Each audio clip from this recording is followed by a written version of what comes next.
অবশেষে স্বাধীনতা অর্জনের দ্বারপ্রান্তে ফিলিস্তিনিরা।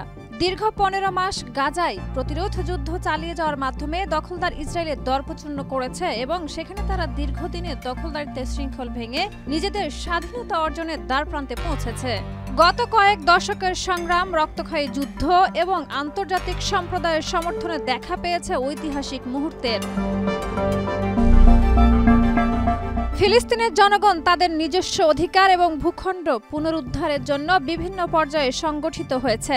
২৫০টিরও বেশি ডিজাইন অপশন নিয়ে ওয়ালটন স্মার্ট ফ্রিজ, বোঝে আপনার প্রয়োজন। বিশেষজ্ঞদের মতে ফিলিস্তিনের স্বাধীনতার সংগ্রাম আরও একটি গুরুত্বপূর্ণ পর্যায়ে পৌঁছেছে।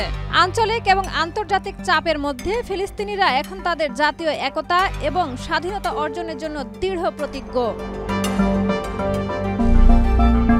হামাসের বিবৃতিতে বলা হয়েছে, দখলদার শক্তি গাজায় তার লক্ষ্যগুলো অর্জন করতে ব্যর্থ হয়েছে, তবে তারা ভয়াবহ যুদ্ধ অপরাধ করতে পেরেছে যা বিশ্ব মানবতাকে লজ্জা দিয়েছে।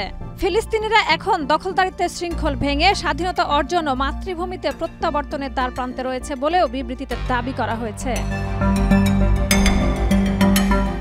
এই পরিস্থিতির পরিপ্রেক্ষিতে ফিলিস্তিনের জনগণ আরও শক্তিশালী হয়ে উঠছে এবং তারা দৃঢ়ভাবে স্বাধীনতা অর্জনের দিকে এগিয়ে যাচ্ছে।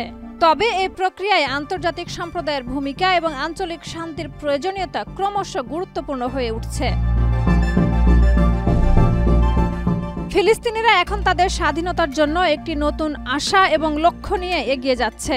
এটি শুধু তাদের জাতীয় সংগ্রামের জন্য নয়, বরং একটি বৃহত্তর আন্তর্জাতিক দ্বন্দ্বের অংশ হিসেবে গুরুত্বপূর্ণ। বিশ্বের দৃষ্টি এখন ফিলিস্তিনিদের দিকে এবং আগামী দিনগুলোতে কি ঘটবে তা দেখার জন্য সবাই অধীর আগ্রহে অপেক্ষা করছে। শাহিদা রুবি, মাই টিভি।